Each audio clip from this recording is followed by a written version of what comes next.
দেশের জন্য কাজ করছেন। গণতন্ত্র মঞ্চের পক্ষ থেকে আপনাদেরকে অভিনন্দন। সংগ্রামী সাথী ও বন্ধুরা, আজকে শুধু অবৈধ গোলামী চুক্তি নয়, আজকে এই দেশে এক শ্রেণীর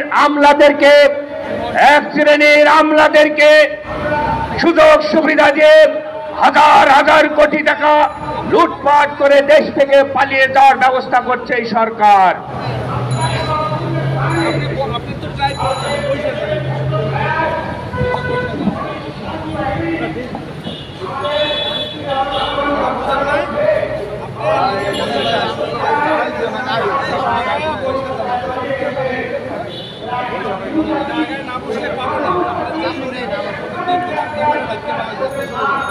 সংগ্রামী সাথী ও বন্ধুগণ, আজকে বাংলাদেশের ভাগ্যাকাশে দুর্যোগের ঘনঘটা, আজকে যদি আমরা রুখে দাঁড়াতে না পারি তাহলে আমাদের ভবিষ্যৎ প্রজন্মকে একটি অন্ধকার পরাধীনতার শিকলে বন্দির ব্যবস্থা করা হবে। তাই আমি আহ্বান করব, যে সমস্ত দেশপ্রেমিক বিবেকবান মানুষ রয়েছেন, আর কাল ক্ষেপণ না করে আমাদের মাঠে নামতে হবে। এই ফ্যাসিস্ট হাসিনা সরকারকে ছাড় দেওয়ার সুযোগ নাই। উনি মনে করছেন উনি যা ইচ্ছা তাই করতে পারবেন। বাংলাদেশের 18 কোটি মানুষ সাথে ভোটের মাধ্যমে 7 তারিখে প্রমাণ করে দিয়েছে এদেশের মানুষ শেখ হাসিনাকে চায় না। মানুষ বুঝে গেছে শেখ হাসিনা বাংলাদেশের কোনো বিবেকবান মানুষ হতে পারে না। শেখ হাসিনা বাংলাদেশের বন্ধু সুলভ মানুষ নয়। তিনি মূলত পক্ষে বঙ্গবন্ধুকে হত্যা করা হয়েছিল, তার দলের নেতারাই করেছে। সেই হত্যার প্রতিশোধ নিতে সে ব্যবহার হয়ে আছে, ব্যাকুল হয়ে আছে। উনি 18 কোটি মানুষকে ধ্বংস করে হলেও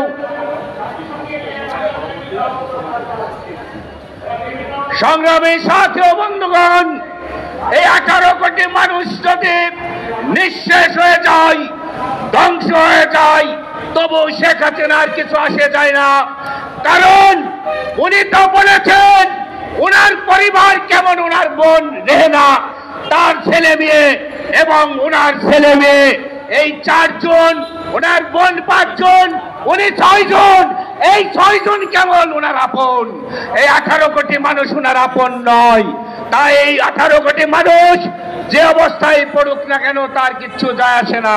এ পর্যায়ে শুভেচ্ছা বক্তব্য রাখছেন আজকের এই সমাবেশের সংগ্রামী সভাপতি বীর মুক্তিযোদ্ধা শেখ রফিকুল ইসলাম বাবলু। আজকের এই সমাবেশে বক্তব্য রাখছেন বীর মুক্তিযোদ্ধা শেখ রফিকুল ইসলাম বাবলু, আজকের সমাবেশের সভাপতি।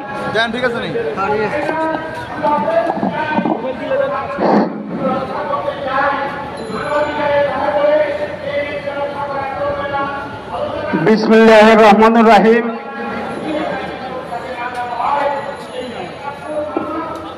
গণতন্ত্র মঞ্চ কর্তৃক আয়োজিত আজকের এই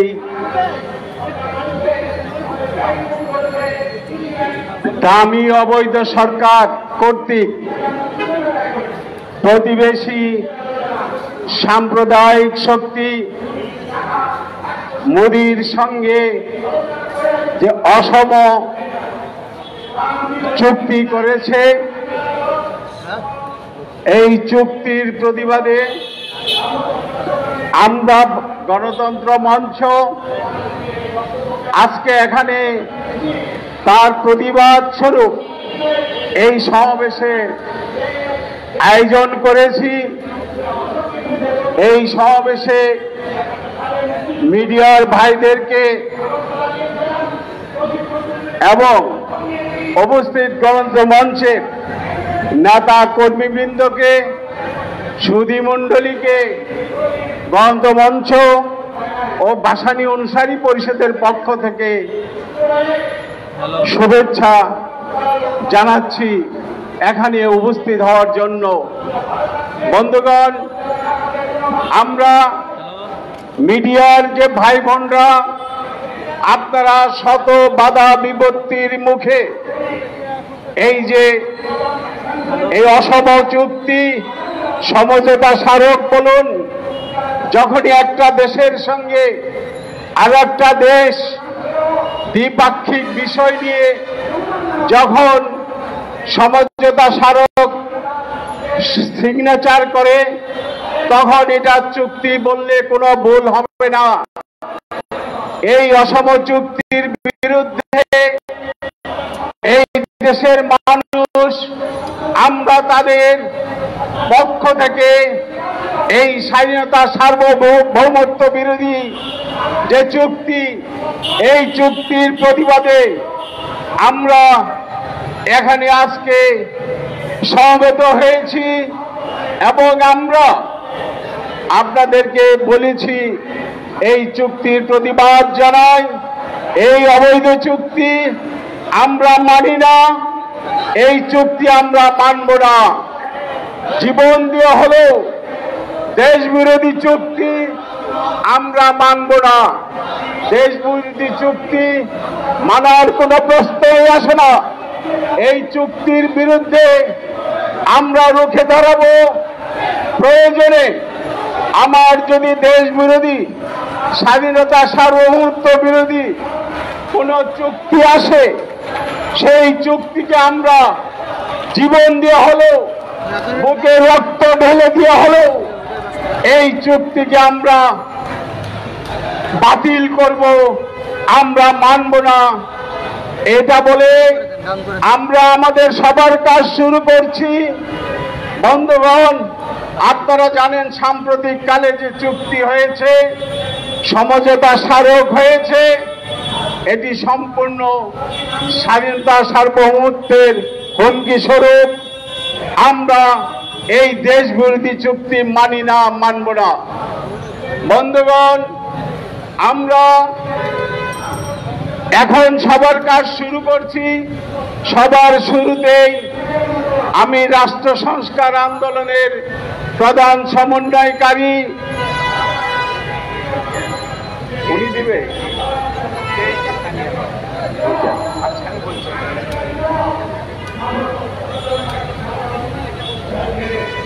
এখন এই সভা পরিচালনা করবেন আমাদের সংগঠনের দলের সদস্য সচিব ডক্টর আবু ইউসুফ সেলিম। ডক্টর আবু ইউসুফ সেলিম এই সভা পরিচালনা করবে। ধন্যবাদ সবাইকে। ধন্যবাদ। সংগ্রামী সাথী ও বন্ধুগণ, এই পর্যায়ে আজকের এই সমাবেশে বক্তব্য রাখছেন জেএসডির সিনিয়র সহ সভাপতি, স্বাধীনতার প্রথম পতাকা উত্তোলনকারী আসম আব্দুর রবের সহধর্মিনী বিপ্লবী নেত্রী তানিয়া রব। এখন বক্তব্য রাখছেন জেএসডির সিনিয়র সহ সভাপতি তানিয়া রব।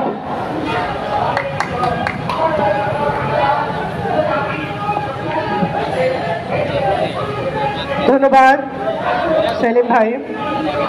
গণতন্ত্র মঞ্চ আয়োজিত আজকে দেশ ও জনবিরোধী ভারতের সাথে যে চুক্তি করেছেন বর্তমান সরকার, তার প্রতিবাদে আমাদের নিরাপত্তা এবং সার্বভৌমত্ব যে হুমকির সমীক্ষে, তার প্রতিবাদে আজকের এই সমাবেশ, আজকের এই বিক্ষোভ। শুরু করছি দুটি কথা দিয়ে। বন্ধুত্ব কাকে বলে আমরা জানি। বন্ধুত্ব হয় সমতার ভিত্তিতে, আন্তরিকতার ভিত্তিতে, এবং যেখানে কোনো জোড়াজড়ি হয় না, সেটাই হয় বন্ধুত্ব। যখন জোড়াজড়ি হয়, যখন কিছু চাপিয়ে দেওয়া হয়, সেটাকে কিন্তু আর বন্ধুত্ব বলা যায় না। সুতরাং আমরা সেই জায়গায় উপস্থিত, আমাদের সম্পূর্ণটুকু দিয়ে আসছি। কথা বলছি, ইউরোপের তুলনা দিচ্ছি কোনো প্রয়োজন আছে? আপনি কে? 18 কোটি মানুষের দায়িত্বে যে দেশ, তারা কি আপনাকে ভোট দিয়েছিল? দেয়নি। এরপরেও আপনি বলেন যেটা আমি মনে করি না। কোনো ব্যারিয়ার নাকি প্রয়োজন নেই, ইউরোপে কোনো ব্যারিয়ার নেই। কোথায় ইউরোপ 200 বছর আগে যারা সভ্য হয়েছে, আর আমরা কোথায় আছি? আমরা নিত্য নতুন নাটক করছি শুধু ক্ষমতায় টিকে থাকার জন্য। ইউরোপের কথা আমরা কোন মুখে বলি? বাউন্ডারির কথা বলি, তাহলে কালকে কাঁটাতারের বেড়া তুলে দেন। বলেন আপনি ভারতকে কাঁটাতারের বেড়া তারা দিয়েছে, তুলে দিক তারা, তাহলে সেখানে আমাদেরকে আর ফেলানি হত্যা দেখতে হবে না। এই কথা কেন? 17 কোটি মানুষ, 18 কোটি মানুষের থেকে ম্যান্ডেট নিয়েছেন কিনা যে আমরা দেশের জন্য পরস্পরের বন্ধুত্ব বিনিময়ের জন্য এই চুক্তিগুলি করতে চাই। কই তিস্তার পানি তো আজও এলো না, বরঞ্চ দেখেন এই ভরা মৌসুমে 42টি গেট খুলে দেওয়া হয়েছে, যার জন্য সিলেট এবং প্রতিদিন আমাদের এখানে দুর্ভোগ এবং জল বাড়ছে, পানি বাড়ছে। তার বেলায় তো কোনো প্রতিবাদ হচ্ছে না, কোনো সরকারি নিয়ম নীতি, কোনো অ্যাকশনে যাওয়া হচ্ছে না। বন্ধুত্ব উনি আমাদেরকে শেখাচ্ছেন, এর নাম বন্ধুত্ব নয়। বন্ধুত্ব মানে সমতার ভিত্তিতে হবে, সম্মানের ভিত্তিতে হবে, গোলামের ভিত্তিতে হবে না। আপনি আমাদেরকে নিত্য প্রয়োজনীয় জিনিসের দাম হু হু করে বাড়ছে, সাধারণ আলু খাওয়াচ্ছেন 70 টাকায়, আপনি বন্ধুত্ব করছেন। তাদের কাছ থেকে কি আনতে পেরেছেন? কিচ্ছু আনতে পারেননি, শুধু দিয়েই যাচ্ছেন। প্রত্যেকটি চুক্তি করেছেন, যার শ্বেতপত্র প্রকাশ করুন, জনগণ জানতে চায় যে কি চুক্তি করেছেন আপনি। সেই আপনার বাবার আমল থেকে যা কিছু চুক্তি হয়েছে, একটারও প্রতিফলন ঘটেনি এখানে, যেটা আমাদের স্বার্থের প্রয়োজন। কিন্তু যেটা তাদের প্রয়োজন, ভারতের প্রয়োজন, সেটা কিন্তু তারা সমূলে শতভাগ উদ্ধার করে নিয়ে যাচ্ছে। আমরা আমাদের এত প্রিয় মাছ, ইলিশ মাছ খেতে পাই না, সাগরের মধ্যখান থেকে তারা ইলিশ মাছ তাদের মতো করে নিয়ে চলে যায়। কারা প্রশ্রয় দেয় এগুলা? কাদের প্রশ্রয় এগুলা হচ্ছে? আপনার প্রশ্রয়ে এদেশে কি কি হয়েছে? 100 কোটি, 1000 কোটি টাকার বেনজির বের হয়েছে, আজিজ বের হয়েছে, মজুররা বের হয়েছে। আর কি বলতে চান আপনি? দেশের আইন শৃঙ্খলা বাহিনীর যখন এই অবস্থা হয়, তখন নিরাপত্তার ব্যাপারটা কে দেখবে? এবং সেটা আগে ভাগে পরিষ্কার করে দিয়ে এখন দেশের স্বাধীনতা, সার্বভৌমত্ব, নিরাপত্তা সবটা আপনি আরেকটি রাষ্ট্রের কাছে তুলে দিতে চান। পরিষ্কার বোঝা হয়ে গেছে, জনগণ বোঝে না, এতটা বোকা জনগণ নয়, কিন্তু 17 কোটি মানুষ রুখে দাঁড়াবে। মনে রাখুন, কোনোদিন চক্রান্ত, অপশাসন দীর্ঘস্থায়ী হয় না। যথেষ্ট হয়েছে। 3বার আপনি ভোট ছাড়া নির্বাচিত এই দেশে, এবং কি বলেন? জনগণ আপনাকে ভোট দিয়েছে। কি করে বলেন আপনি? আমাদের লজ্জা করে, কিন্তু আপনার লজ্জা করে না। আজকে এই সমাবেশ থেকে, বিক্ষোভ সমাবেশ থেকে আমরা পরিষ্কার জানান দিতে চাই, এখানে কোনো স্বার্থবিরোধী, রাষ্ট্রের স্বার্থবিরোধী, স্বাধীনতা, সার্বভৌমত্ব বিরোধী চুক্তি এক্সিস্ট করবে না। আমরা তা মানব না, তা হতে দেব না। আপনারা ভালো থাকুন, রাজপথে দেখা হবে। যতদিন প্রতিবাদ চলবে, ততদিন অগ্রগামী সৈনিক হয়ে আপনাদের সাথে থাকবো। ধন্যবাদ সবাইকে। ধন্যবাদ তানিয়া রব। সংগ্রামী সাথী ও বন্ধুগণ, ইতিমধ্যে আমাদের এই সমাবেশে গণসংহতি আন্দোলন এবং রাষ্ট্র সংস্কার আন্দোলনের দুটি বিশাল বিক্ষোভ মিছিল এসে পৌঁছেছে। যারা পিছনে আছেন নেতৃবৃন্দ, আমি সামনের দিকে আসার জন্য আহ্বান করছি। এখন আপনাদের সামনে বক্তব্য রাখছেন প্রখ্যাত আইনজীবী, রাষ্ট্র সংস্কার আন্দোলনের প্রধান সমন্বয়ক অ্যাডভোকেট হাসনাত কায়ুম। এখন আপনাদের সামনে বক্তব্য রাখছেন রাষ্ট্র সংস্কার আন্দোলনের প্রধান সমন্বয়ক অ্যাডভোকেট হাসনাত কায়ুম।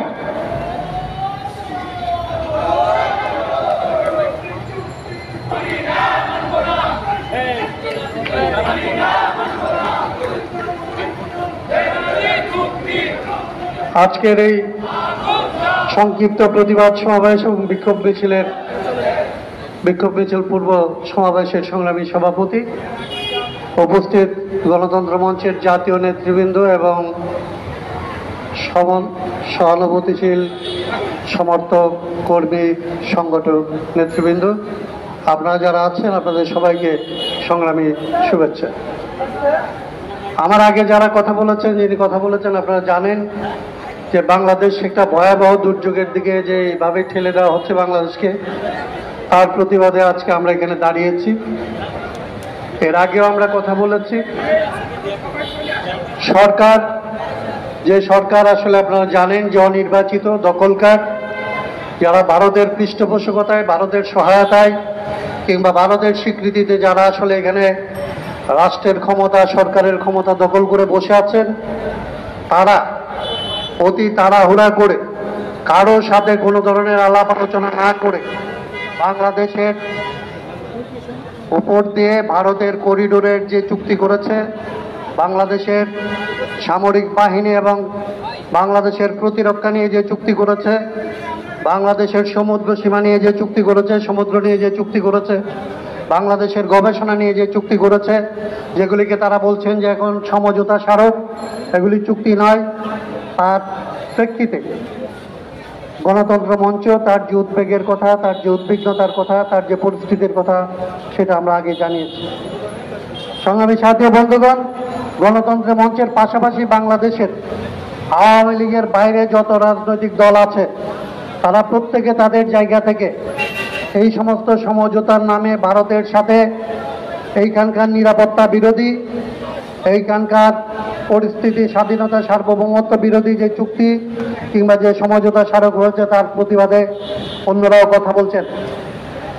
আমরা দেখেছি সরকার, বিশেষত এই সরকারের প্রধানমন্ত্রী, তিনি গতকালকেও এই সমস্ত চুক্তির পক্ষে কথা বলতে গিয়ে বলেছেন যে আমরা ট্রানজিট দিয়েছি, তাতে কি এমন ক্ষতি হয়েছে।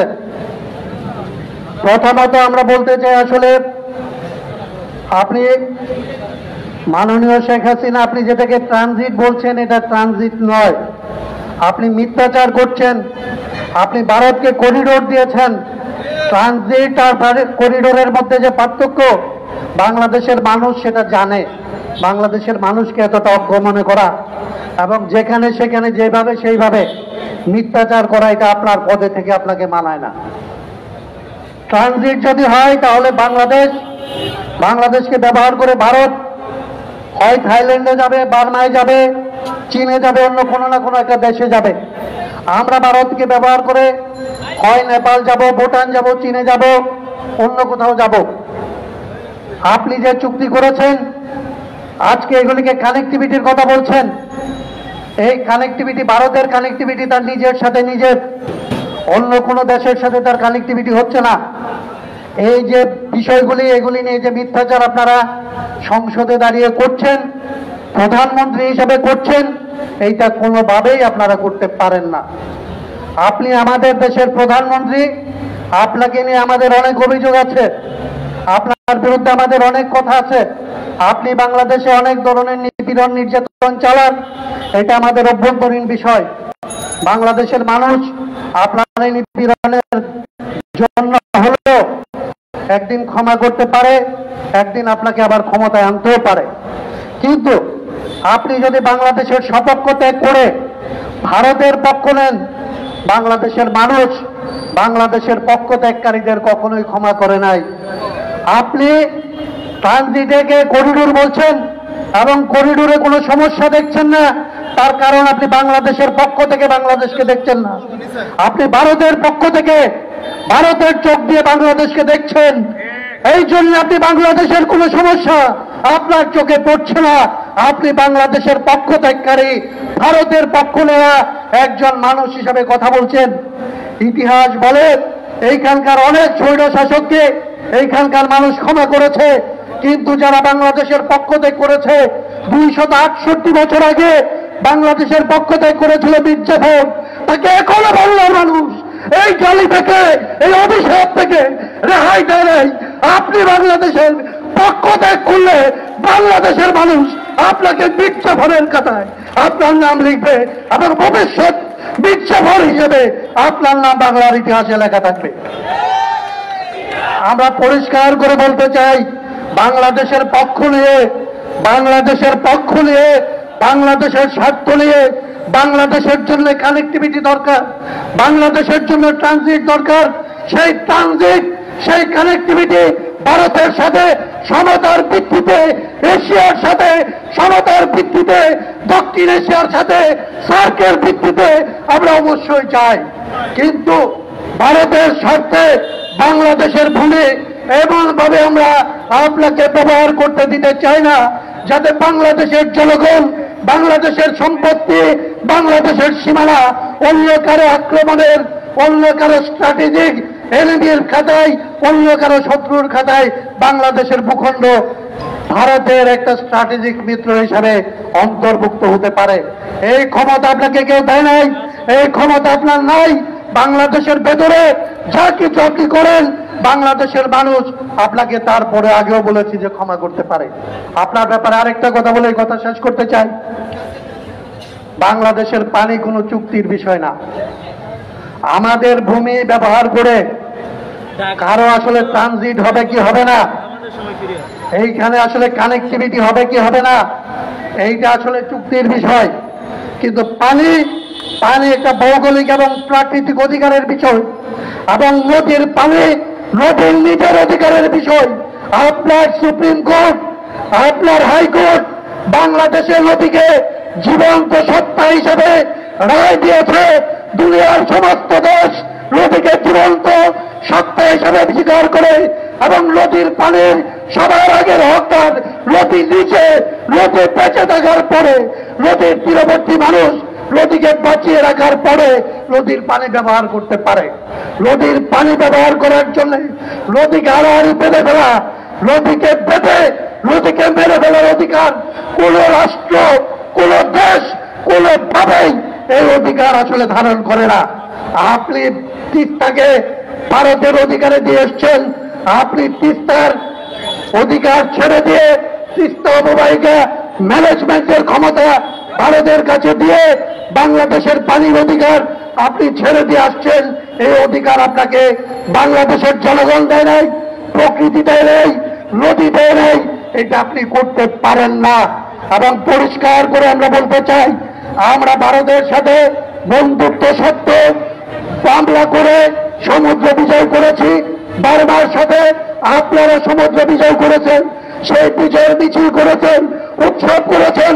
আপনার যদি এই ক্ষমতা থাকে, আপনি বাংলাদেশের নদ নদী, বাংলাদেশের সমস্ত অভিন্ন নদী, ভারতের সাথে, চীনের সাথে, নেপালের সাথে, ভুটানের সাথে একপাক্ষিক নয়, দ্বিপাক্ষিক নয়, অববাহিকা ভিত্তিক যেখান থেকে নদী এসছে সেই সমস্ত দেশের সাথে মিলে নদীর পানির ব্যবহারের জন্য প্রয়োজনে আন্তর্জাতিক আদালতে, প্রয়োজনে আন্তর্জাতিক সংস্থাগুলির সাথে আমাদের পক্ষ থেকে কথা বলুন। অন্যথায় আপনি বাংলাদেশে যেটা প্রথম বলেছিলাম, পানির প্রশ্নে মির্জাফর, আপনি সীমানার প্রশ্নে মির্জাফর, নিরাপত্তার প্রশ্নে মির্জাফর হিসাবে বাংলাদেশে আপনি চিহ্নিত থাকবেন। আগামী 250 বছরেও আপনার এই চরিত্রের যে অবলম্বন হয়েছে, আপনি ভারতের কাছে যেভাবে মাথা নত করেছেন, যেভাবে ভারতের পক্ষে অবস্থান নিয়েছেন, সেটা থেকে আপনাকে রেহাই দেবে না দেশের জনগণ। সেই জন্য এই আন্দোলনের ডাক দিয়ে এবং এই সমস্ত সমঝোতা স্মারক বাতিলের আহ্বান জানিয়ে আপনাদের সবাইকে ধন্যবাদ জানিয়ে আমার কথা আমি এখানে শেষ করছি। আপনাদের সবাইকে ধন্যবাদ। সংগ্রামী সাথী বন্ধুগণ, এ পর্যায়ে বক্তব্য রাখছেন গণতন্ত্র মঞ্চের বর্তমান সমন্বয়ক, প্রখ্যাত রাজনৈতিক ব্যক্তিত্ব, গণসংহতি আন্দোলনের বিপ্লবী সমন্বয়কারী জুনায়েদ সাকি। এখন বক্তব্য রাখছেন জুনায়েদ সাকি।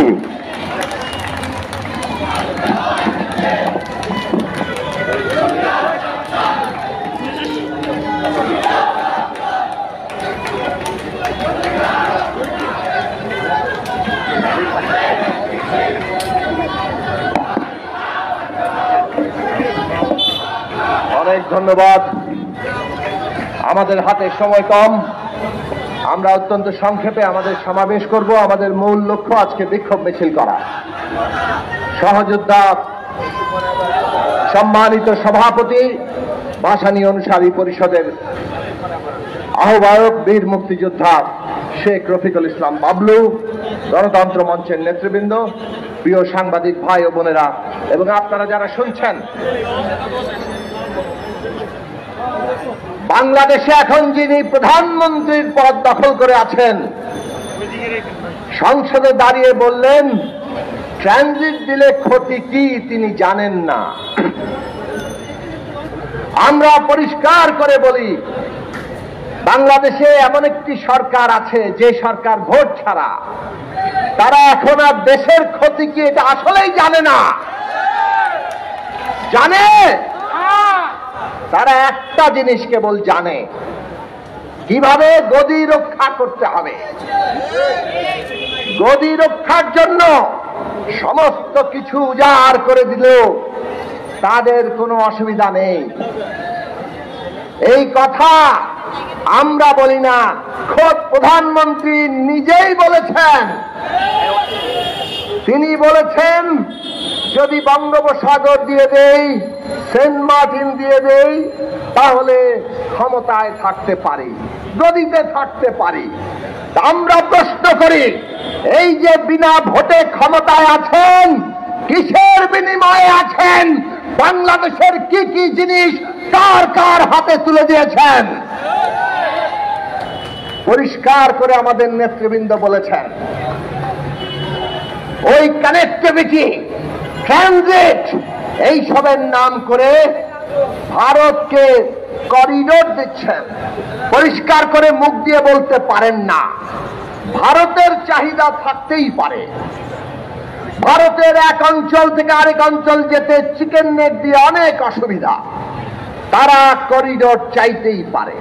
করিডোরকে করিডোর বলেন। আর সুবিধা যখন চাইবেন, বাংলাদেশ কি কি পাচ্ছে আর না পাচ্ছে বাংলাদেশের মানুষও সেটা দেখবে। এই দেশের মানুষকে শুষ্ক মৌসুমে পানি আটকে রেখে তাদেরকে পানিতে মারবেন, সীমান্তে কাঁটাতারে আমাদের নাগরিকদের প্রতিদিন গুলি করে হত্যা করবেন, ফেলানি লাশ ঝুলতে থাকবে, বাংলাদেশ ঝুলতে থাকবে। বাংলাদেশের সাথে বন্ধুত্বের কথা বলবেন, বাণিজ্যে সমস্ত ধরনের অশুল্ক বাধা সৃষ্টি করে রাখবেন। আর আপনাদের যা চাহিদা বাংলাদেশ কেবল পূরণ করবে। এই রকম অবস্থা তো এই দেশে নির্বাচিত সরকার থাকলে হতে পারবে না। আর এই কারণেই এই রকম একটি বিনা ভোটের সরকার ভারত সহায়তা করে।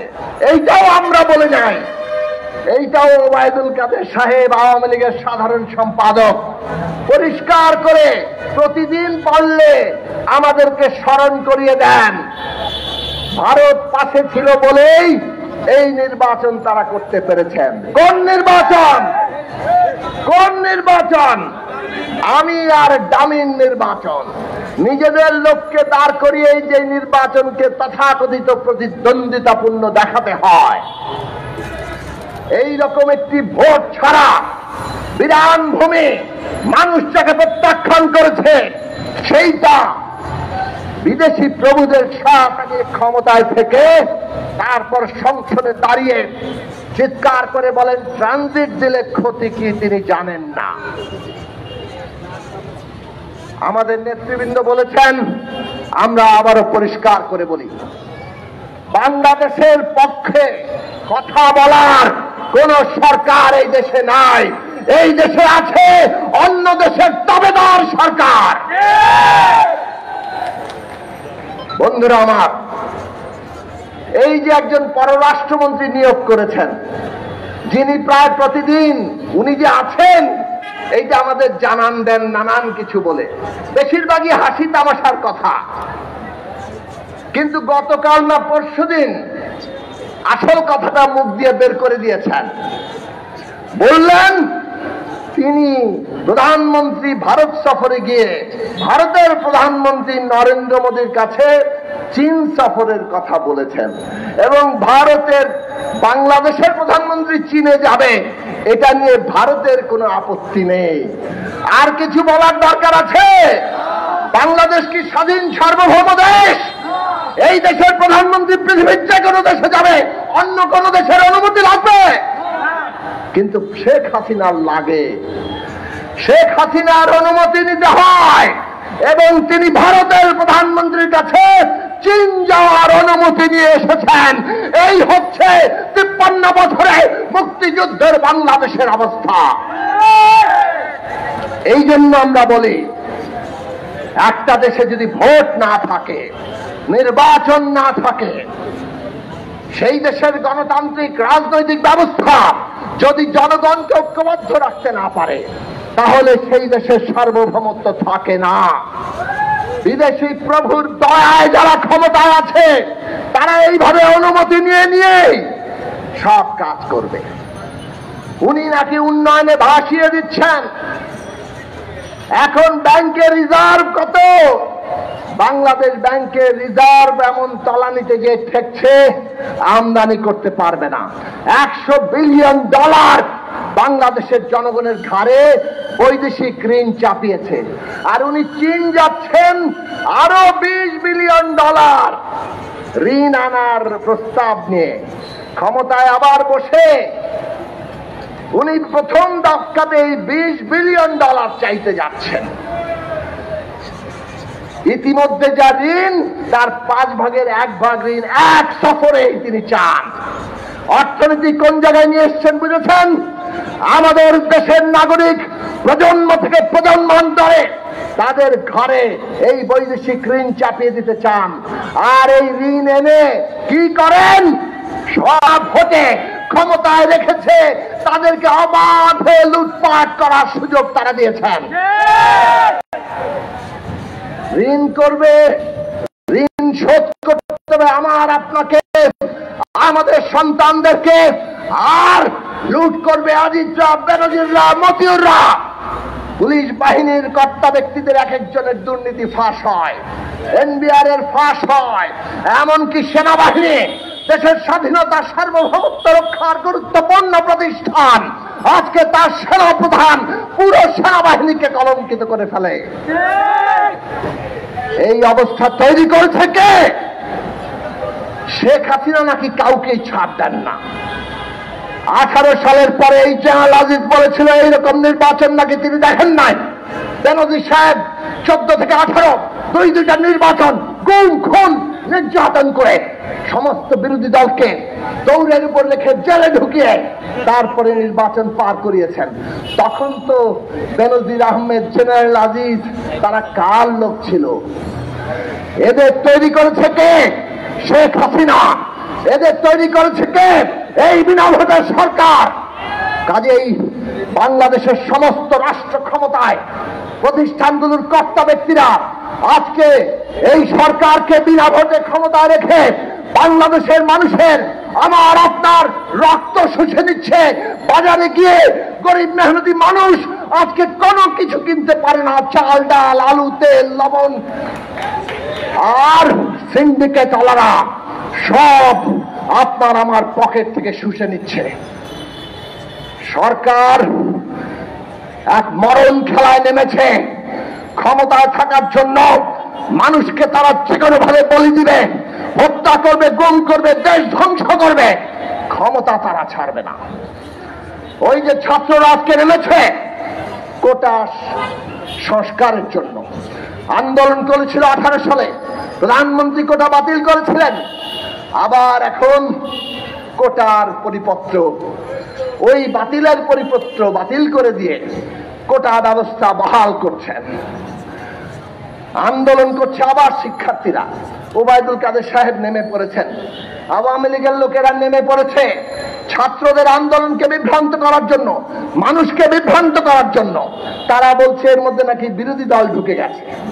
আরে শিক্ষকদের আন্দোলন এমন ভাবে শিক্ষকদের পে স্কেল আর পেনশন স্কিম তৈরি করছে, ওই সরকারি কর্মকর্তার আমলারা বসে যে স্বায়ত্তশাসিত প্রতিষ্ঠানের এরা আর পেনশন পাবে না, ওনারা নিজেরা টাকা জমা দিয়ে কিছু পেনশন পাইতে পারে। এই সব আন্দোলনের উপরে নাকি বিরোধী দল ভর করেছে। পেনশন স্কিম আমরা বাতিল করেছিলাম, কোটা ব্যবস্থায় যে আবার বহাল করলেন আমরা করেছি, আপনারা করেছেন। তার বিরুদ্ধে আন্দোলন হয়েছে, আন্দোলন ফুসে উঠছে বলে এখন আবার ছাত্রলীগের গুন্ডা বাহিনী, হেলমেট বাহিনী হলে হলে পাহারা দেওয়া বসিয়েছে এবং আন্দোলনটাকে দমন পীড়ন করে ধ্বংস করতে চাইছে। আমরা পরিষ্কার করে বলি, সমস্ত আন্দোলন আমাদের। এই ছাত্রদের আন্দোলনে বিরোধী দল কোনো ষড়যন্ত্র করছে না। আমরা পরিষ্কার করে ছাত্রদের আন্দোলনকে সমর্থন জানাই, শিক্ষকদের আন্দোলনকে সমর্থন জানাই, এবং এই ছাত্র আমাদের, শ্রমিক আমাদের, শিক্ষক আমাদের, এই দেশের কৃষক আমাদের, সমস্ত জনগণ আমাদের, তাদের প্রতিটি আন্দোলনে আমরা আছি। এবং সেই সব আন্দোলন এক সূত্রে গঠিত হয়ে আপনার মস্তক, আপনার গদি, তার তক্তের তাউস আমরা গলায় গামছা বেঁধে আপনাদেরকে নামিয়ে দেব। সেই দিন আসছে। নতুন করে আন্দোলনের প্রস্তুতি নিন। সমস্ত বিরোধী দলকে আমরা ঐক্যবদ্ধ করে গণ আন্দোলন, গণ অভ্যুত্থানের মধ্য দিয়ে আমরা এই সরকারের পতন ঘটাবো। তার জন্য প্রস্তুতি গ্রহণ করুন। গণতন্ত্র মঞ্চ লড়বে, সেই লড়াই আপনারা যোগ দিবেন। আপনাদের সবাইকে সালাম, শুভেচ্ছা। ধন্যবাদ জুনায়েদ সাকিব। এই পর্যায়ে আপনাদের সামনে বক্তব্য রাখছেন গণতন্ত্র মঞ্চের অন্যতম শীর্ষ নেতা, বিপ্লবী ওয়ার্কার্স পার্টির সংগ্রামী সাধারণ সম্পাদক জননেতা সাইফুল হক। এখন বক্তব্য রাখছেন জননেতা সাইফুল হক।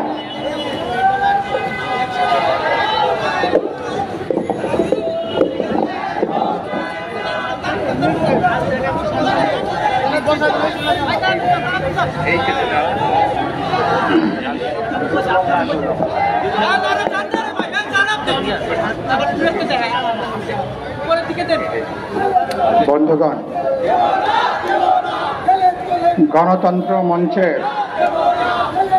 এই বিক্ষোভ সমাবেশের সংগ্রামী সভাপতি, ভাসানী অনুসারী পরিষদের সংগ্রামী আহ্বায়ক, বীর মুক্তিযোদ্ধা শেখ রফিকুল ইসলাম বাবলু, মঞ্চের জাতীয় নেতৃবৃন্দ, আমাদের গণমাধ্যমের ভাই ও বোনেরা, সুধীমণ্ডলী, বন্ধুগণ, আপনাদের সবাইকে আমরা গণতন্ত্র মঞ্চ পক্ষ থেকে আমাদের সালাম এবং শুভেচ্ছা জানাই। আমরা যখন এখানে আজকে সমাবেশ করছি, তখন আপনারা জানেন দেশে অনেকগুলো গুরুত্বপূর্ণ আন্দোলন চলছে। আমরা লক্ষ্য করেছি আমাদের ছাত্ররা তারা কোটা ব্যবস্থার সংস্কারের জন্য তারা একটা আন্দোলনে তারা যুক্ত আছে। আজকের এই সমাবেশ থেকে আমি কোটা সংস্কারের আন্দোলনে যে হাজার হাজার, যে লক্ষ লক্ষ ছাত্রছাত্রীরা যুক্ত হয়েছেন, তাদের প্রতি আমাদের সমর্থন, সংহতি এবং একাত্মতা ব্যক্ত করছি। আমরা পরিষ্কার করে বলতে চাই, ৯/৬ না করে অনতিবিলম্বে ব্যবস্থাটা সংস্কার করুন। একই সাথে আজকে আন্দোলন করছেন বিশ্ববিদ্যালয়ের শিক্ষকরা। প্রত্যয় নামে জবরদস্তি করে তাদের উপরে যে পেনশন স্কিম চাপিয়ে দিয়েছে, বিশ্ববিদ্যালয়ের কোনো শিক্ষকরা এটা গ্রহণ করেননি। তাদের দাবির সাথে আমরা সংহতি জানাই, একাত্মতা জানাই এবং পরিষ্কার করে বলতে চাই, সরকার এতই দেউলিয়া, এখন তারা বিভিন্ন সেক্টর থেকে টাকা আদায় করে জবরদস্তি করে শেষ রক্ষা করতে চায়। এই কারণের জন্য তারা আজকে এটাও পেনশন স্কিমের নাম করে তারা একটা জবরদস্তি ব্যবস্থা তারা চাপিয়ে দিতে চায়। এই খেলা আমরা বন্ধ করার দাবি জানাই। যখন আমরা এখানে সমাবেশ করছি, আপনারা জানেন দেশের একটা বিশাল অংশ জুড়ে এখন অকাল বন্যার, এখন পানির নিচে। বৃহত্তর সিলেট বিশাল অঞ্চল পানির জুড়ে, তো উত্তরাঞ্চলে বিশাল অঞ্চল এখন বন্যার পানিতে থই থই করছে। তানিয়া রব এখানে উল্লেখ করেছেন, ওরা এই সময় ভারত 42টা যে স্লুইস গেট, সেই গেটের পানি তারা ছেড়ে দিয়েছে। যখন আমাদের পানি দরকার তখন তারা পানি প্রত্যাহার করে।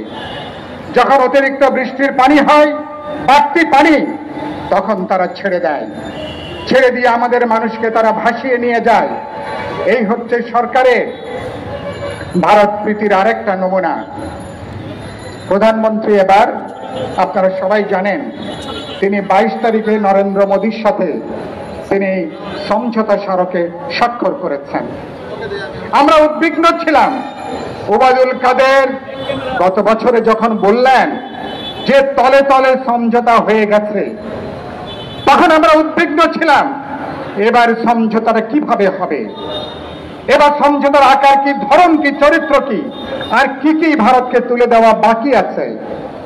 7 তারিখে আমরা একটা বুঝতে পেরেছি যে একটা অবৈধ দামি নির্বাচনে সরকারকে আরেকবার ক্ষমতায় বসানোর মধ্য দিয়ে তলে তলে তারা ভারতের সাথে যে ব্যবস্থা করেছে তার একটা নমুনাটা পাওয়া গেল। বাকি এবার প্রধানমন্ত্রী যখন দিল্লিতে গেলেন, এবার বোঝা গেছে কি কি দেওয়া বাকি ছিল, তলে তলে তারা কি করে এসছেন। এবারে তলে তলে সেই বোঝাপড়ার সমঝোতার দালিলিক প্রমাণ তারা ঘটিয়েছেন 10টা সমঝোতা স্মারকের মধ্য দিয়ে। কথা খুবই পরিষ্কার, এটা কি দ্বিপাক্ষিক কোন সফর? রাষ্ট্রবিজ্ঞানীরা এটাকে এভাবে দেখেন না। প্রধানমন্ত্রীকে ডাকা হয়েছে, তিনি সদল বলে গেছেন, তাদেরকে বৈঠকে যা যা স্বাক্ষর করতে বলা হয়েছে বিনা বাক্যে নির্দ্বিধায় সেখানে তারা স্বাক্ষর করে তারা ফিরে এসছেন। এটা কোনো দ্বিপাক্ষিক সম্পর্ক নয়। একটা স্বাধীন জাতি রাষ্ট্র কিভাবে আরেকটা দেশের সাথে সম্পর্ক করে, সে তার স্বাধীনতা, সে তার সমতা, ন্যায্যতা, আন্তর্জাতিক বিধিবিধান এবং নিজের স্বার্থ বিবেচনা করে দর কষাকষি করে, ডিপ্লোম্যাটিক বার্গেনিং করে যে তুমি আমাকে কি দেবে এবং তার বিনিময়ে আমি তোমাকে কি কি দিতে পারি। বাংলাদেশের দিক থেকে আপনারা লক্ষ্য করবেন, এবার বাংলাদেশের সবচেয়ে বড় যে সংকট পানির বিষয়টা, প্রধানমন্ত্রী হাসিনা এটা শীর্ষ বৈঠকে কোনো আলোচনা পর্যন্ত হয় নাই। আপনারা দেখছেন তো, এটা কোনো আলোচনা পর্যন্ত হয় নাই। এবং বাস্তবে পানির বিষয়টা প্রকারান্তরে বাংলাদেশকে এখন তারা ভুলিয়ে দিয়েছে। বাচ্চাকে যেভাবে বুঝ দিতে হয়, বাচ্চাকে বুঝ দেবার মতন করে চীনা প্রস্তাবের বিপরীতে তিস্তা পানি ব্যবস্থাপনার নাম করে ভারত এখন তিস্তা ব্যবস্থাপনায় নিজেরা এখন যুক্ত হতে চায়। তার মানে সমস্যাটা পানির নয়, পানির কোনো বিষয় আর হাসিনা সরকার এজেন্ডার মধ্যে নাই। আমি আজকের সমাবেশ থেকে পরিষ্কার করে দেশবাসীর উদ্দেশ্যে বলতে চাই, এই সরকার যে নতজানু নীতি নিয়েছে, দাসানুক নীতি নিয়েছে, এই সরকারের পক্ষে আগামীতে 1 ফোঁটা পানীয়, 1 কিউসেক পানীয় ভারত থেকে এই সরকার চুক্তি করে আনতে পারবে না। এই হলে সরকারের নমুনা। তিনি বলছেন প্রধানমন্ত্রী সমঝোতা স্মারকের অসুবিধা কি? অসুবিধা প্রথম হলো পানির বিষয়টা পুরোপুরি আপনি ছেড়ে দিয়ে বসছেন। 2 নম্বর হলো সীমান্তে হত্যাকাণ্ড, এটা এবারকার শীর্ষ বৈঠকে কোনো আলোচনা পর্যন্ত হয়নি। 2 নম্বর অপরাধ এই সরকারের, এবং কোনো আলোচনা পর্যন্ত নাই। প্রধানমন্ত্রী ফিরে আসার 32 ঘন্টার মধ্যে উত্তরবঙ্গে বিএসএফ আবার বাংলাদেশি নাগরিককে আবার তারা হত্যা করেছে। গত রাতে দামনহুদায় বিএসএফ আবার গুলি করেছে। এখন মুমূর্ষু অবস্থায় বাংলাদেশের মানুষ, সেই নাগরিক এখন কোন রকমে বাঁচবেন কিনা জানি না আমরা। সীমান্ত হত্যার কোন বিষয়ে আলোচনা হয় নাই। আপনার 2 নম্বর অপরাধ। 3 নম্বর অপরাধ কি? আমাদের বাণিজ্যের বিশাল যে ভারসাম্যহীনতা। ভারত এখান থেকে $26 বিলিয়ন প্রতি বছর এখান থেকে তারা নাকি নিয়ে যায়, সেখান থেকে বাণিজ্য আকারে তারা বাণিজ্য করে। আমরা মাত্র $2 বিলিয়ন আমরা নাকি বাণিজ্য করি। এই হিসাবগুলো তলিয়ে দেখা দরকার। এই যে বিশাল যে ভারসাম্যহীনতা, এইসব নিয়ে কোনো আলাপ আলোচনা নাই। 4 নম্বর অপরাধ, আপনি ইতিমধ্যে আমার চট্টগ্রাম সমুদ্র বন্দর ভারতকে ব্যবহার করতে দিয়েছেন, পায়রা সমুদ্র বন্দর ব্যবহার করতে দিয়েছেন, বাংলা সমুদ্র বন্দর এবার ব্যবহার করার ব্যাপারে নতুন করে আবার সমঝোতায় আসছেন। বাংলাদেশের লাভটা কি? এর আগে আপনি ট্রানজিট দিয়েছেন, করিডোর দিয়েছেন। সেখানে আমি পরিষ্কার জিজ্ঞেস করতে চাই, আপনি যে ট্রানজিট করিডোর দিয়েছেন, বাংলাদেশের লাভের জায়গাটা কি? আমার জাতীয় স্বার্থটা কি? কোনো কিছু বলতে পারবেন? সরকারে কোনো মন্ত্রীরা স্বয়ং প্রধানমন্ত্রী আপনি কি বলতে পারবেন এ পর্যন্ত ট্রানজিট যে করিডোর দিয়েছেন তাতে বাংলাদেশ অর্থনৈতিকভাবে কিভাবে লাভবান হয়েছে, বাণিজ্যিকভাবে কিভাবে লাভবান হয়েছে, নিরাপত্তার দিক থেকে কিভাবে লাভবান হয়েছে? কোনোভাবেই বাংলাদেশ লাভবান হয় নাই। বরঞ্চ আপনার অর্থ উপদেষ্টা বলেছেন ডক্টর বশিউর রহমান ট্রানজিটে বা করিডোরের জন্য যদি টাকা চাই সেটা নাকি অসভ্যতা হবে। এই হচ্ছে নমুনা। তার অর্থটা কি? এবং এই ফাঁকের মধ্যে আপনি ভারতকে আপনি রেলের করিডোর সুবিধা দিয়েছেন। কলকাতা থেকে আগরতলা পর্যন্ত 1700 কিলোমিটার। খেয়াল করেন, যদি বাংলাদেশের উত্তর দিয়ে চিকেন নেক দিয়ে যদি ওখানে যেতে হয় 1700 কিলোমিটার, যে কোনো পণ্য পরিবহন করতে গেলে, যে কোনো অন্যান্য বিষয় পরিবহন করতে গেলে, সমরাস্ত্র এমনকি যুদ্ধাস্ত্র পরিবহন করতে গেলে ভারতের প্রতি বছর কত বিলিয়ন ডলার তাদের খরচ করতে হয়। এখন আপনি ট্রানজিটের নামে আপনি যে করিডোর দিয়েছেন, বাংলাদেশের বুক চিরে যেভাবে কোনো বিনা শুল্কে, বিনা কোনো টাকার বিনিময়ে ছাড়া যেভাবে আপনি ব্যবহার করতে দিয়েছেন, মাত্র 350 কিলোমিটার লাগবে। কোথায় 1700 কিলোমিটার আর কোথায় 350 কিলোমিটার? এর বিনিময়ে বাংলাদেশ কি পাবে? প্রধানমন্ত্রীকে জিজ্ঞেস করতে চাই, আমি পররাষ্ট্রমন্ত্রীকে জিজ্ঞেস করতে চাই, আপনারা বাংলাদেশের নাগরিককে জানাবেন ভারতকে সবকিছু যে তুলে দিয়েছেন। আপনাদের মনে আছে কিনা, ছোটকালে পড়েছিলাম রবীন্দ্রনাথের একটা কবিতা, সকলই দিলাম তুলে থরে বিথরে, থরে বিথরে সকলই দিলাম তুলে। রবীন্দ্রনাথ বাংলাদেশের প্রধানমন্ত্রীকে লক্ষ্য করে এই কবিতা লিখেছেন কিনা জানি না, কিন্তু সবকিছুই তিনি ভারতের চাওয়ার আগে সবকিছু তিনি তুলে দিয়েছেন। সাক্ষ্য দিচ্ছেন প্রধানমন্ত্রী নিজে। তিনি এরপরে বলছেন ভারতকে যা যা আমরা দিয়েছি ভারত জীবনে কোনোদিন এটা ভুলতে পারবে না। নাগরিক হিসাবে আমরা জিজ্ঞেস করতে চাই, ভারতকে কি কি তুলে দিয়েছেন, কি কি আর তুলে দেওয়ার বাকি আছে? আমি কি সত্য কথা বলছি? আমি একথা প্রধানমন্ত্রী বলেছেন। এই কথা, এই হচ্ছে নমুনা। আমার সামরিক বাহিনীর প্রশিক্ষণ, আধুনিকায়ন, সমরাস্ত্র কেনার সাথে নাকি ভারত এখন যুক্ত হবে। আমার জাতীয় নিরাপত্তার সার্বভৌমত্বের জন্য সবচেয়ে গুরুত্বপূর্ণ যে বিষয়, সামরিক বাহিনীর জাতীয় নিরাপত্তার ইস্যুতে পর্যন্ত ভারত এখন ঢুকে পড়ছে।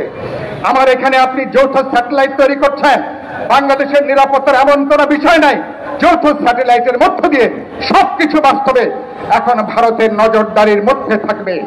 কথাটা যেটা বলে কথাটা শেষ করতে চাই, এই হচ্ছে সরকারের নমুনা। এই সরকারকে কি কোনো স্বাধীন দেশের সরকার বলা যাবে?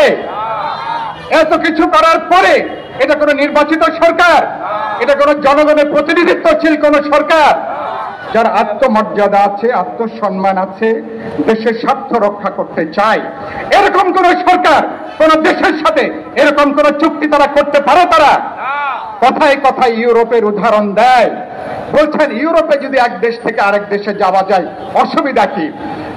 ইউরোপের কোন দেশের সাথে কোনো কাঁটাতারের বেড়া নাই। প্রতিদিন প্রতি সপ্তাহে মানুষকে তারা হত্যা করে না।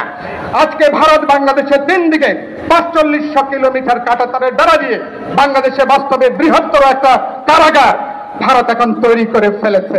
এর নাম কি বন্ধুত্ব?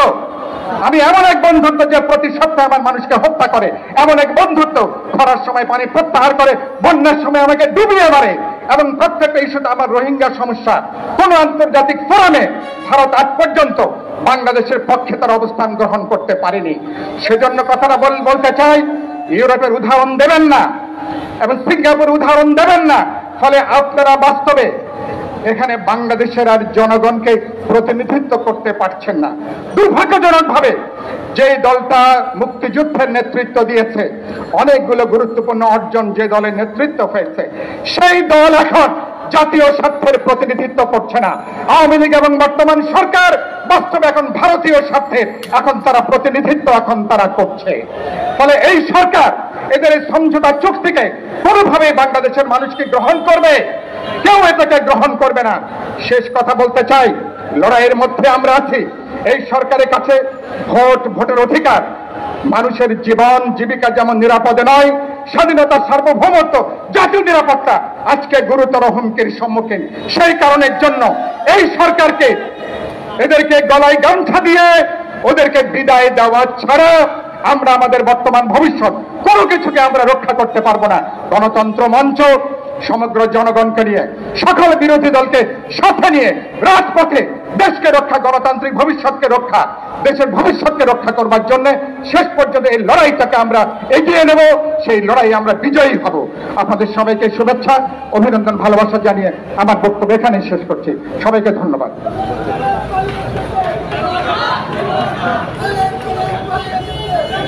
ধন্যবাদ সাইফুল হককে। এবার আমাদের সামনে বক্তব্য রাখছেন গণতন্ত্র মঞ্চের অন্যতম শীর্ষ নেতা, নাগরিক ঐক্যের সভাপতি মাহমুদুর রহমান মান্না। এবার আমাদের সামনে বক্তব্য রাখছেন জননেতা মাহমুদুর রহমান মান্না।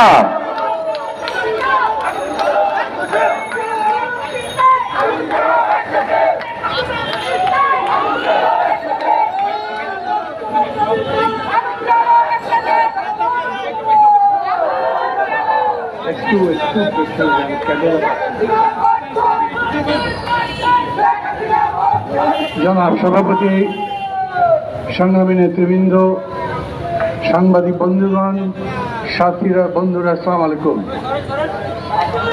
অনেক আরে কি চোর, এই তো ডাকাত, এইটা রাখো। দীর্ঘক্ষণ ধরে আপনারা বক্তব্য শুনেছেন। আজকে কি জন্যে গণতন্ত্র মঞ্চ এখানে এই প্রতিবাদ সভার আয়োজন করেছে সেটা খুবই স্পষ্টভাবে ব্যাখ্যা করেছেন নেতারা। দুঃখের বিষয় হলো এত কিছু বললেও সরকারের কানে তো বাতাস যাবে না।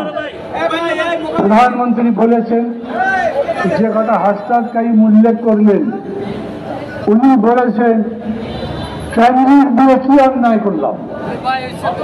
আচ্ছা, এরকম করে যদি পাল্টা প্রশ্ন করি, ট্রানজিট দিয়ে কি পেলে? বলা হয়েছিল না আমাদের ট্রানজিট দিলে অনেক টাকা পয়সা পাওয়া যাবে, ওরা মাসুল দেবে, ট্রানজিট ফি দেবে। আমাদের দেশ সেই টাকায় সিঙ্গাপুর, ব্যাংকক এবং অন্যান্য উন্নত দেশের মতো হয়ে যাবে। বহুবার আমরা জানতে চেয়েছি এই পর্যন্ত ট্রানজিট থেকে আমাদের ইনকাম কত, জবাব নাই। বাজেটটা পুরা পড়ে দেখেন আমাদের সরকার কোন খাত থেকে কত ইনকাম করছে, তার মধ্যে ট্রানজিটের মাসুলের কথা নাই।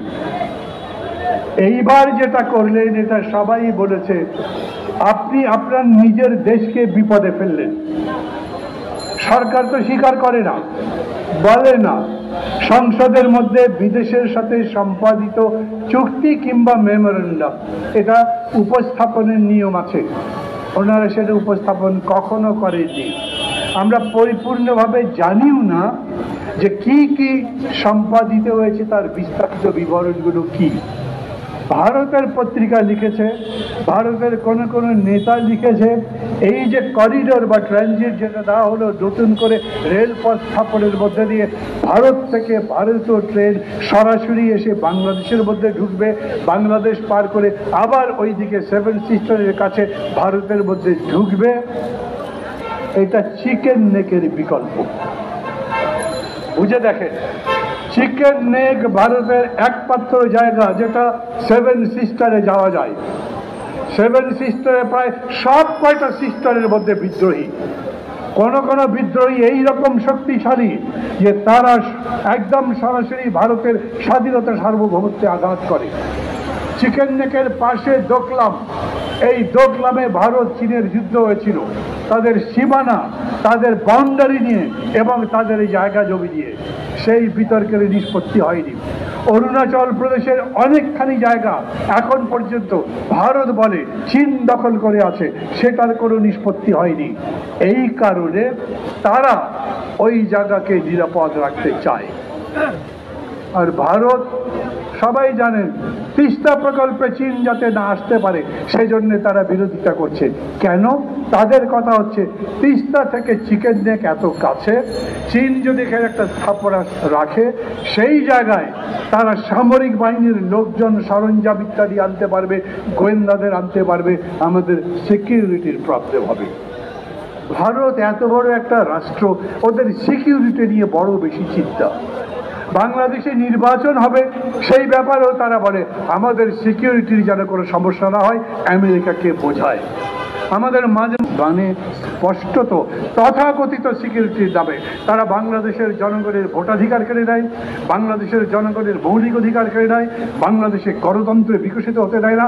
15 বছর ধরে গায়ের জোরে একটা সরকার ক্ষমতায় বসে আছে, তাকেই রাখবার পঞ্জীকৃত করে।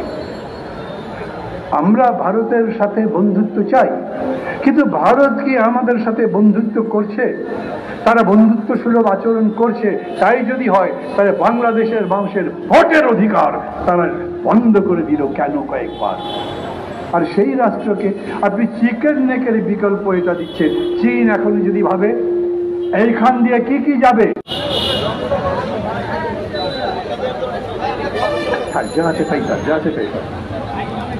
তাদের নিজেদের অভিন্ন কারেন্সি, একটা দেশ থেকে আরেকটা দেশে যেতে ভিসা লাগে না, একটা দেশের নাগরিক আরেক দেশে যান, তাদের কোনো শুধু আইডেন্টিটি কার্ড হলেই চলে। সেই ইউরোপিয়ান ইউনিয়নের সাথে বাংলাদেশের সাথে এশীয় ইউনিয়ন বলে কোনো জিনিস আছে? নাই। উনি বলেন এশিয়ান হাইওয়ের সাথে আমরা যোগাযোগ করতে চাই, যুক্ত করতে চাই। আমাদের কোনো রাস্তা বাংলাদেশ থেকে বেরিয়ে ভারত পার করে পরবর্তী কোনো দেশের সাথে যুক্ত হতে পেরেছে? পারেনি। কাহিনী লম্বা করব না। উনি এইটা তো করেছিলেন, এই যে একটা চুক্তি বলেন আর স্মারক বলেন, যেটাতে রেল করিডোর দেওয়া হলো, সেটা একটা বিরাট ঝুঁকির তৈরি করলো। কোন দিন এই ট্রেন সম্পর্কে অভিযোগ করবে, ট্রেনের মাল সম্পর্কে অভিযোগ করবে চীন, পাশাপাশি যারা বিদ্রোহী আছে 7টা দেশ রাজ্যের মধ্যে তারা বিদ্রোহ করবে। কোনোদিন যদি বাংলাদেশের মধ্যে এই ব্যাপারে একটা হট্টগোল তৈরি হয়, আমাদের নিজেদের সিকিউরিটি আরও বেশি বিভ্রান্ত হবে, আরও বেশি কষ্টের মধ্যে পড়বে। এই সম্পর্কে তিনি কোনো কথা বলেন না। স্যাটেলাইট চুক্তি করছে, স্যাটেলাইট চুক্তি করবে কেন? আমার স্যাটেলাইট আমি চালাবো। ভারতের সঙ্গে যৌথভাবে স্যাটেলাইট চলবে কেন? তার মানে ভারতের স্যাটেলাইট বাংলাদেশের যে কোনো জায়গায় এখন তাদের তদন্ত তদারকি করতে পারবে, তাই তো? তার মানে আমার দেশের সিকিউরিটি ওদের কাছে সম্পূর্ণভাবে খোলা, উন্মুক্ত হয়ে যাবে। আমরা তো ভারতের মধ্যে সেই ধরনের তৎপরতা চালাতে পারবো না।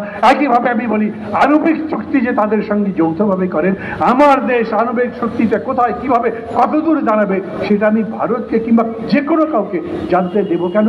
আমরা কি ভারতের সে সম্পর্কে কিছু জানতে পারি? এক কথাই বলতে পারি, শেখ হাসিনা তার দেশের, আমাদের দেশের সমস্ত স্বার্থ জলাঞ্জলি দিয়েছেন এইবারের সফরের মধ্যে। কেন? আরে বাবা, সে ভোটে যেভাবেই হোক জিতেছে, টেনে টুনে একসাথে যেতে হয়। তারপরে তার শপথ গ্রহণ অনুষ্ঠানে তো গেলেন, একদিন আগেই গেলেন, তার 15 দিন পরে আবার দৌড়াতে দৌড়াতে যেতে হলো কেন? বিমানবন্দরে তাকে রিসিভ করবার জন্য কোনো মন্ত্রী পর্যন্ত নয়। সৌদি আরবের ক্রাউন প্রিন্স যখন আসে তখন তাকে রিসিভ করবার জন্য খোদ মোদি যান, আর আমাদের প্রধানমন্ত্রী গেলেন তাকে রিসিভ করবার জন্য একটা সেক্রেটারি মাত্র।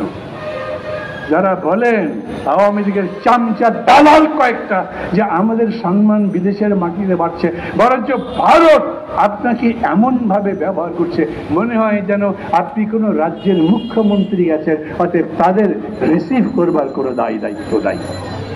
এই কারণেই আমরা এটার বিরোধিতা করছি।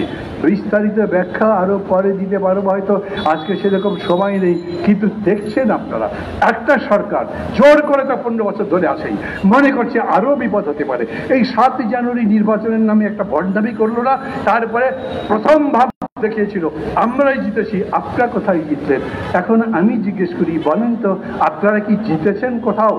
অর্থনীতি খারাপ, দেশের সিকিউরিটি খারাপ, মানুষের জীবন খারাপ, আপনাদের জিনিসপত্রের দাম কম, দাম বেশি এমন যে মানুষের নাভিশ্বাস উঠেছে। দেশে কোনো রিজার্ভ নাই। আমরা বিদেশি যেগুলো নিত্য প্রয়োজনীয় জিনিস, আমাদের অতি প্রয়োজনীয় জিনিস, সেগুলো আমদানি করবার মতো টাকা আমাদের কাছে নাই। কত বিদেশি ঋণ হয়েছে, তার লোন শোধ সুদ সহ প্রতি বছর কত টাকা দিতে হচ্ছে, সেদিন আপনারা পত্রিকায় দেখেছেন। এই টাকা দেবার মতো পর্যন্ত আমাদের অবস্থা নাই। এরই মধ্যে আবার নিজের দলের মধ্যে বিভেদ কি রকম চলছে সেটা দেখছেন। রাজপথে আন্দোলন নেমেছে, শিক্ষকরা আন্দোলন করছেন। ছাত্ররা আবার কোটার সরকারি সিদ্ধান্ত, হাইকোর্টের সিদ্ধান্তের বিরুদ্ধে আন্দোলন করছে। আমার দুঃখ লাগে, এই প্রথম দেখলাম একজন প্রধান বিচারপতি সুপ্রিম কোর্টের, উনিও ছাত্রদের বিরুদ্ধে দাঁড়িয়ে বক্তৃতা করছেন। ওই বাইরে মিছিল করে কি সুপ্রিম কোর্টের রায় বদলানো যাবে? কেন? এর আগে আন্দোলন এরকম হয় নাই? সেই আন্দোলনে একটা যাবজ্জীবনকে ফাঁসি দেয় পর্যবসিত করেন নাই, নিজেরাই 2 নম্বরই করেছেন। তারপরে আমাদের এবার শিক্ষা দেওয়ার চেষ্টা করেন, ছাত্রদের শিক্ষা দেওয়ার চেষ্টা করেন। মূল কথা হচ্ছে, আমরা দেখেছি আজিজ বলেন, বেনজির বলেন, আর যত পুলিশ অফিসার, ব্যুরোক্র্যাট, বড় বড় সেক্রেটারি, আরো যারা যারা দুর্নীতির কারণে ইতিমধ্যে অভিযুক্ত হয়েছে প্রমাণ সহ, তাদের ব্যাপারে সরকার এখন পর্যন্ত কোনো পদক্ষেপ নেননি। কেন? কখন মিশে করবে?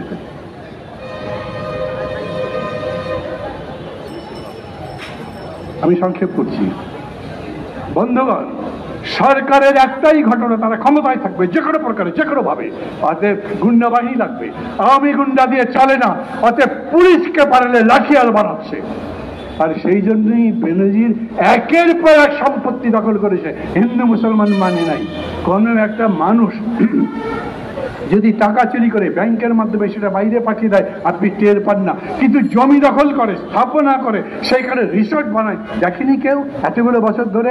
তখন চুপচাপ ছিলেন, এখন ভদ্রতা করেন, 14 ডিগ্রি করেন, সংসদের মধ্যে বক্তৃতা করেন, আমি দুর্নীতির বিরুদ্ধে জিহাদ শুরু করতে চাই, কোনো দুর্নীতি আমি সহ্য করব না। তো এতদিন ধরে তো সহ্য করলেন, লালন পালন করেছেন, নাহলে আজিজ বেনজিররা এতদূর পর্যন্ত আসতে পারত?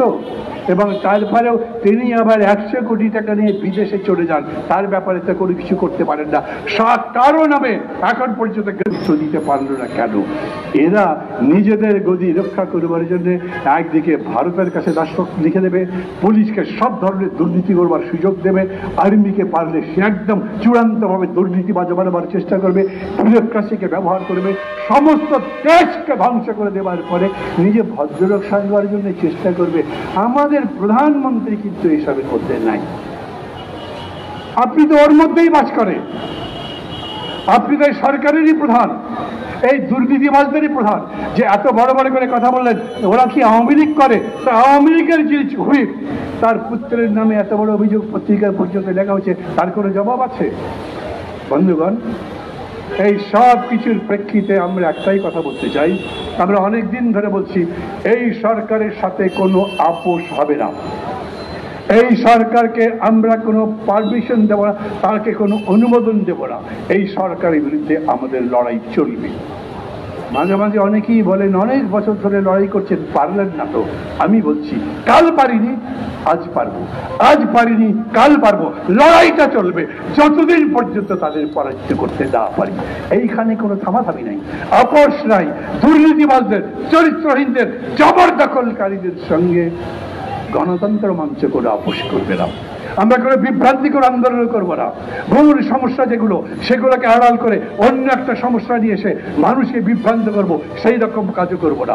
আমরা সুনির্দিষ্ট একটা কর্মসূচির ভিত্তিতে মত পথ নির্ধারণ করি আন্দোলন গড়ে তোলবার চেষ্টা করছি, এবং আমরা মনে করি আমরা আমাদের পথ থেকে বিচ্যুত হইনি। সাথে থাকবেন আমাদের সাংবাদিক বন্ধুগণ, আর যারা যারা শুনছেন, যারা ভিডিওতে অন্যান্য কিছুর মাধ্যমে শুনছেন, সবার কাছে আমার অনুরোধ, লড়াই ছাড়া মুক্তি পাবেন না।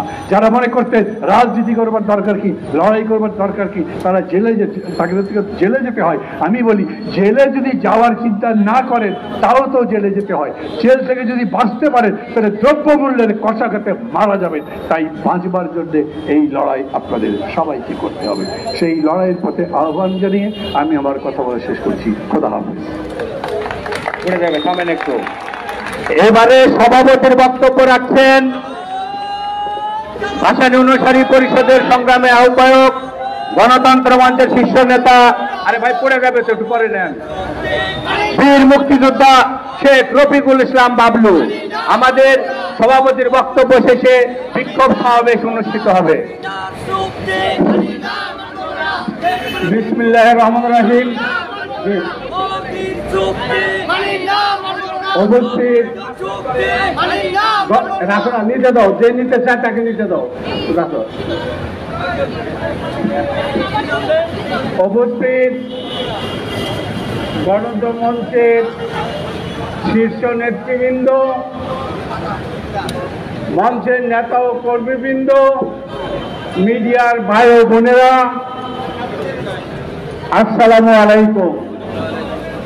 বন্ধুগণ, গত 2122 এই অবৈধ সরকারের প্রধানমন্ত্রী উনি ভারত সফর করে সমঝোতা স্মারক স্বাক্ষর করেছেন। 7টি সমঝোতা স্মারক ও 3টি চুক্তি নবায়ন করেছেন। সর্বমোট 10টি স্বাক্ষর উনি করেছেন। এটি স্বাধীনতা ও সার্বভৌমত্ব বিরোধী একটি দামি সরকার, একটি অবৈধ সরকার এই চুক্তি করতে পারে না। আমরা এই চুক্তি মানি না, এই চুক্তি আমরা মানব না। আমি ভারতীয় হাই কমিশনারকে বলবো, আপনি গত 7ই জানুয়ারি নির্বাচনের সময় এখানে উপস্থিত ছিলেন বাংলাদেশে। আপনি জানেন যাদের সঙ্গে আপনারা চুক্তি করেছেন তারা এক অবৈধ দামি সরকার।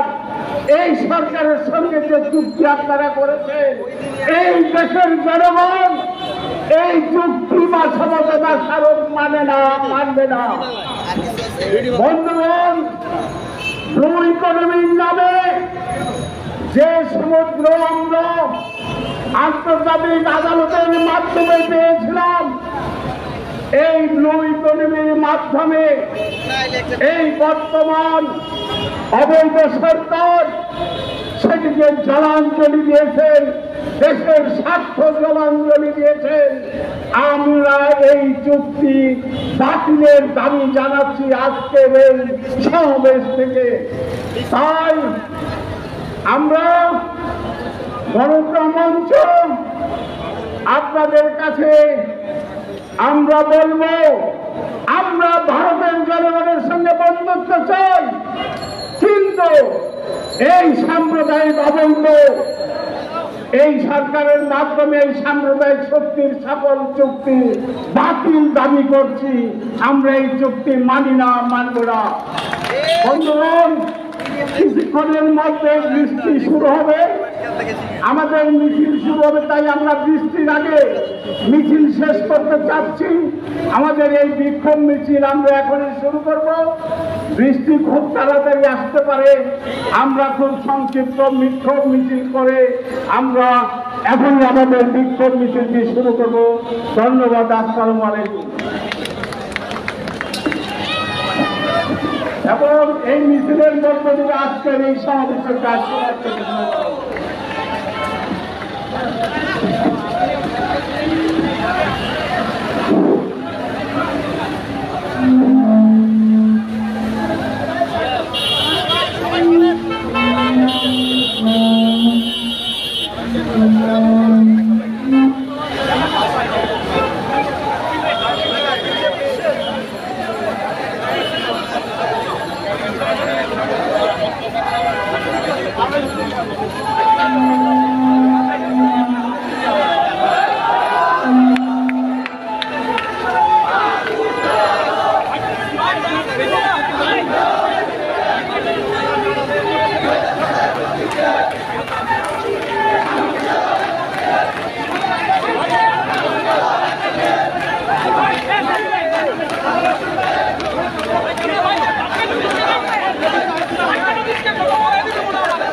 We're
আওয়ামী লীগের আগ্রাসন